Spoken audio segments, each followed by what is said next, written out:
إن الحمد لله نحمده ونستعينه ونستغفره ونعوذ بالله من شرور أنفسنا وسيئات أعمالنا من يهديه الله فلا مضل له ومن يضلل فلا هادي له وأشهد أن لا إله إلا الله وحده لا شريك له وأشهد أن محمدا عبده ورسوله يا أيها الذين آمنوا اتقوا الله حق تقاته ولا تموتن إلا وأنتم مسلمون يا أيها الناس اتقوا ربكم الذي خلقكم من نفس واحدة وخلق منها زوجها وبث منهما رجالا كثيرا ونساء واتقوا الله الذي تساءلون به والأرحام إن الله كان عليكم رقيبا يا أيها الذين آمنوا اتقوا الله وقولوا قولا سديدا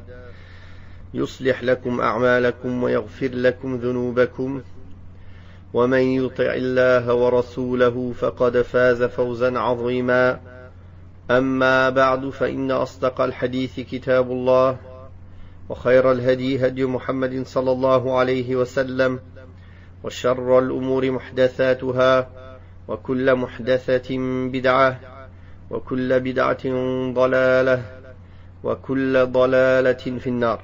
Nous en sommes, par la grâce d'Allah subhanahu wa ta'ala, au dernier chapitre du livre de l'unicité du Cheikh Mohammed ibn Abdul Wahhab rahimahullah, qui est le chapitre à propos de la parole d'Allah le Très-Haut. وَمَا قَدَرُ اللَّهَ حَقَّ قَدْرِهِ وَالْأَرْضُ جَمِيعًا قَبْضَتُهُ يَوْمَ الْقِيَامَةِ. Ils n'ont pas estimé Allah comme il devait l'être, alors qu'au jour de la résurrection, il fera de la terre entière une poignée.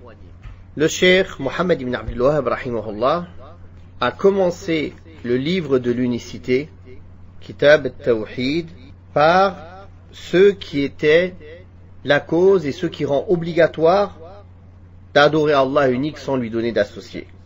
Et il finit son livre par le fait d'exposer la grandeur d'Allah subhanahu wa ta'ala, qui est la cause de le vénérer. Et il finit ce livre par la cause pour laquelle les gens n'adorent pas Allah comme il mérite d'être adoré, et ne lui vouent pas un culte exclusif. Pourquoi? Car ils ne connaissent pas sa grandeur, et ils ne le vénèrent pas, et ils n'ont pas estimé à Allah à sa juste valeur. Puis le cheikh a cité nombre de hadiths, qui, vous allez voir, on va tous les citer l'un après l'autre, qui exposent justement la grandeur et la magnificence d'Allah subhanahu wa ta'ala, qui vont dans le sens de ce verset que nous venons de lire. Ibn Mas'ud radiyallahu anhu a dit: un rabbin vint trouver le prophète sallallahu alayhi wa sallam et lui dit: Ô Muhammad, nous lisons dans la Torah qu'Allah placera les cieux sur un doigt, les planètes sur un doigt, les arbres sur un doigt, l'eau sur un doigt, la terre sur un doigt, et le reste de la création sur un doigt. Il dira ensuite: je suis le roi.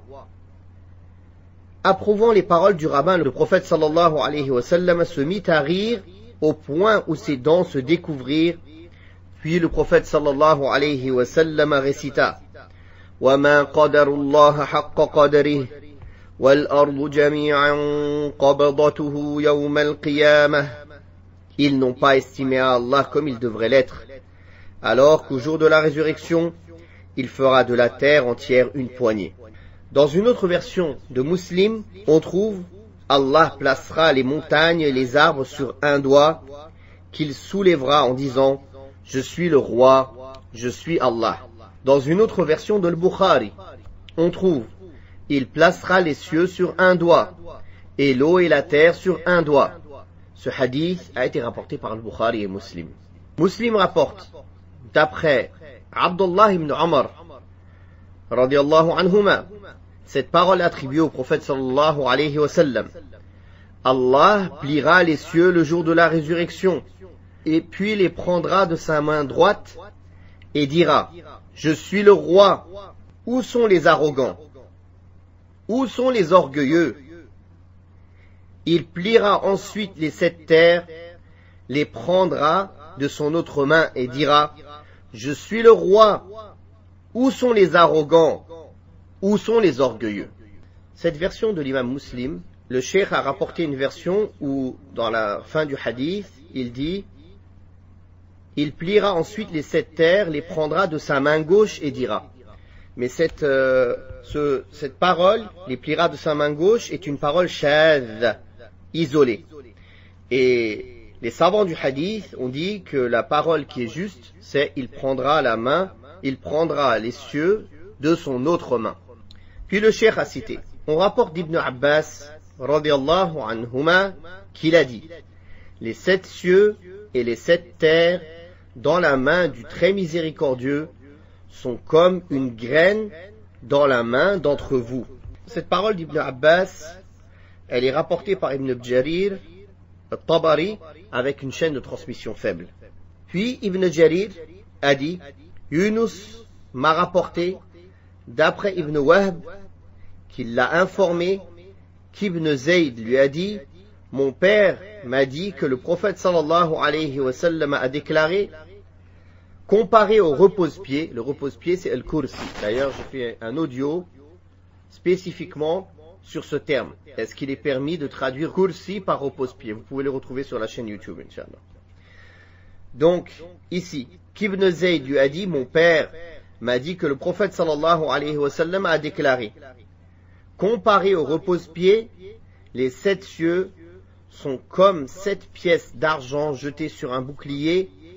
Donc, la parole d'Ibn Jarir, qu'il a rapportée de Yunus, elle a une chaîne de transmission très faible. Concernant la parole d'Abu Dhar, qu'il a attribuée au prophète sallallahu alayhi wa sallam, elle est rapportée par Al-Bayhaqi dans l'Asma wa Sifat, elle a une chaîne de transmission faible aussi. Puis le cheikh a cité, Ibn Mas'ud, radiyallahu anhu, a dit, la distance séparant le premier ciel du deuxième est de 500 ans de cheminement. Et entre chaque ciel et le suivant, il y a 500 ans. La distance séparant le 7e ciel du repose-pied, al-Kursi, est de 500 ans. La distance séparant le repose-pied de l'eau est de 500 ans. Le trône est au-dessus de l'eau et Allah est au-dessus du trône et aucune de vos actions ne lui échappe. Rapporté par Ibn Mahdi, d'après Hammad ibn Salama, d'après Asim, d'après Zir, d'après Abdullah ibn Mas'ud. Ces propos ont aussi été rapportés par le Mas'udi sous une forme légèrement différente, d'après Asim, d'après Abu Wa'il, d'après Abdullah. C'est ce qu'a déclaré Al-Hafiz al-Dhahabi, rahimahullah, en ajoutant, ces propos ont aussi été rapportés selon d'autres voies. Donc ces propos de Abdullah ibn Mas'ud ont été rapportés avec une chaîne de transmission acceptable. Et quand un compagnon du prophète sallallahu alayhi wa sallam rapporte des propos concernant les choses invisibles, l'au-delà, le paradis ou l'enfer, même s'il n'a pas dit, le prophète sallallahu alayhi wa sallam a dit, cette parole a le statut d'une parole dite par le prophète sallallahu alayhi wa sallam. Car un compagnon du prophète sallallahu alayhi wa sallam ne va pas se permettre de dire des choses sur l'invisible, de dire des choses sur le paradis, de dire des choses sur l'enfer, de dire des choses sur les 7 cieux, sur la distance qui les sépare, sans qu'il n'ait eu une science de cela. Et comme ceux-ci font partie des choses de l'invisible, la seule manière qu'il ait eu une science de cela, c'est qu'il l'ait entendu du prophète sallallahu alayhi wa sallam.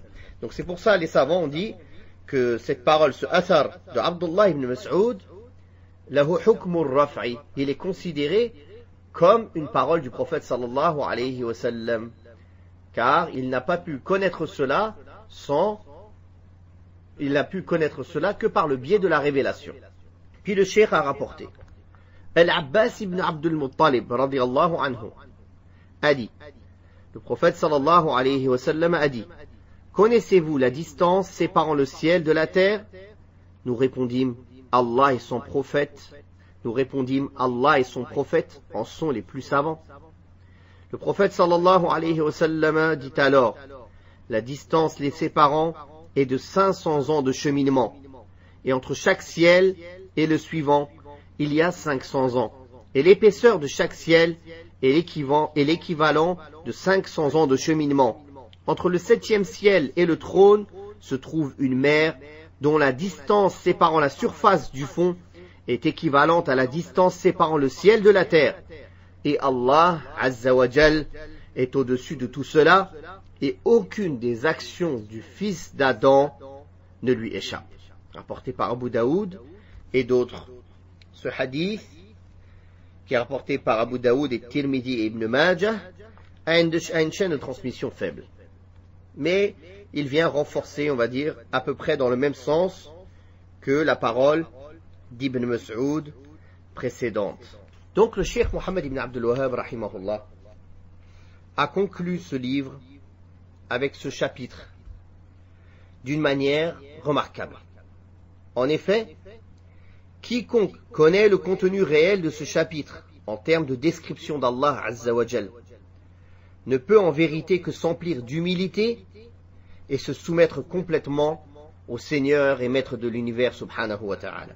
وَمَا قَدَرُ اللَّهَ حَقَّ قَدْرِهِ. Ils n'ont pas estimé à Allah sa juste valeur. C'est-à-dire qu'ils ne l'ont pas vénéré comme il mériterait de l'être. Car s'ils l'avaient vénéré comme il se doit, ils n'auraient adoré que lui et ils ne lui auraient pas donné d'associé dans son adoration. Ainsi, si tu médites au sujet de ton Seigneur, le puissant, le sage, celui qui se caractérise par les attributs de la magnificence, lui qui est au-dessus de son trône, à ordonner, à interdire, dans son royaume immense, la terre étant considérée comme le plus petit élément de ce royaume. Il déverse, subhanahu wa ta'ala, sa miséricorde et ses bienfaits sur qui il veut. Il éloigne les maux de qui il veut. Il est le responsable des bienfaits et des largesses qui touchent l'humanité. Tu vois ainsi les actes d'Allah Azza wa Jal dans les cieux, et l'adoration des anges dans les cieux est orientée vers ce but ultime. Puis tu vois qu'Allah, l'immense, l'éminent, caractérisé par ce royaume immense, s'adresse à toi, toi le serviteur méprisable et vil, et il t'ordonne de l'adorer, lui, seul, sans lui donner d'associé. Ceci est un honneur pour toi. Si seulement tu te rendais compte, il t'ordonne aussi de le craindre, ce qui est aussi un honneur pour toi, si seulement tu savais. Et il t'ordonne de lui obéir, ce qui est aussi un honneur pour toi, si seulement tu raisonnais. Ainsi, si tu connais le droit d'Allah subhanahu wa ta'ala sur toi, tu connais ses qualités et l'élévation absolue de son essence et de ses attributs, tu ne pourras que te soumettre à lui d'une manière volontaire, faire preuve d'humilité à son égard, t'orienter vers son obéissance et te rapprocher de lui au moyen des choses qu'il aime, subhanahu wa ta'ala. De plus, si tu récites ces paroles, tu récites en fait les paroles de celui qui s'adresse à toi par des ordres et des interdits. Ceci engendrera en toi un respect et une vénération hors du commun. C'est la raison pour laquelle une des causes de l'enracinement de la foi dans le cœur et de la vénération du Seigneur subhanahu wa ta'ala consiste en ce que le serviteur médite et réfléchisse sur le royaume des cieux et de la terre, comme l'a ordonné Allah subhanahu wa ta'ala. L'objectif de méditer sur la beauté de la création et le royaume des cieux et de la terre est d'atteindre la certitude, et non pas de connaître le détail des choses sans que ceci ne nous pousse à vénérer Allah, à l'aimer, à l'adorer, à le craindre, à lui obéir, subhanahu wa ta'ala. Puis le cheikh, rahimahullah, comme à son habitude, a fini en citant les points à retenir de ce chapitre, de ce dernier chapitre. Premier point, l'explication du verset « Wal ardu jami'an qabdatuhu yawm al-qiyamah » Il fera de la terre entière une poignée le jour du jugement dernier. Deuxièmement, ces sciences et autres sciences similaires étaient présentes du temps du prophète sallallahu alayhi wa sallam dans les écrits des Juifs sans que ces derniers ne les renient ni ne les interprètent. C'est-à-dire les sciences concernant les noms et les attributs d'Allah, le fait qu'Allah tabaraka wa ta'ala a une main, a des doigts qui ne ressemblent pas aux mains et aux doigts des créatures. Rien ne lui est semblable, subhanahu wa ta'ala. Il a une main et des doigts qui lui sont propres, qui sied à sa magnificence et à sa grandeur, subhanahu wa ta'ala.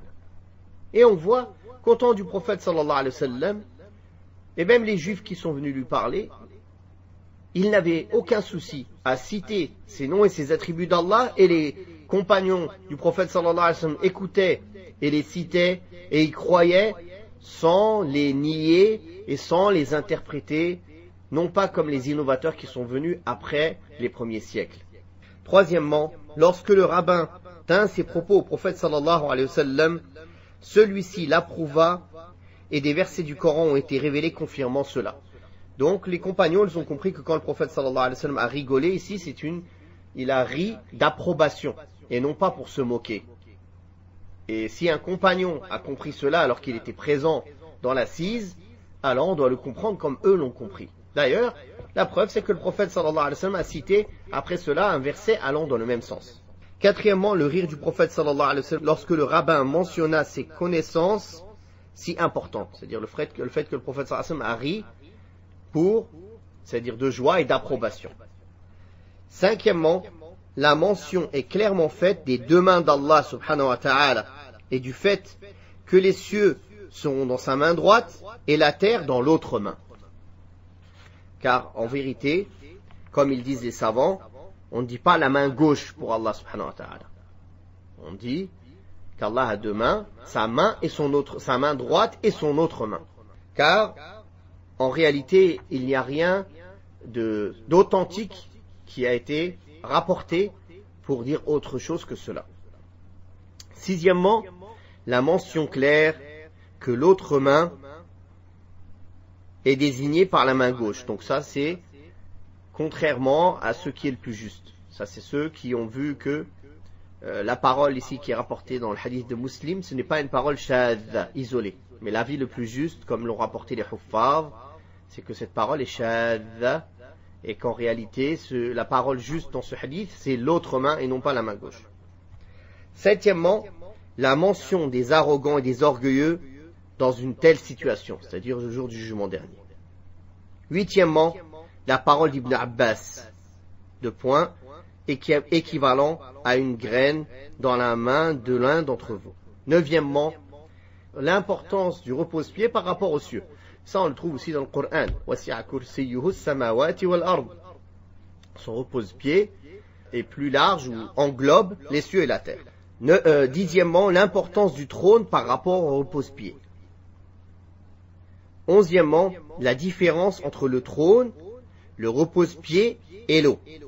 Douzièmement, la distance séparant chaque ciel du ciel suivant. Treizièmement, la distance séparant le septième ciel du repose-pied. Quatorzièmement, la distance séparant le repose-pied de l'eau.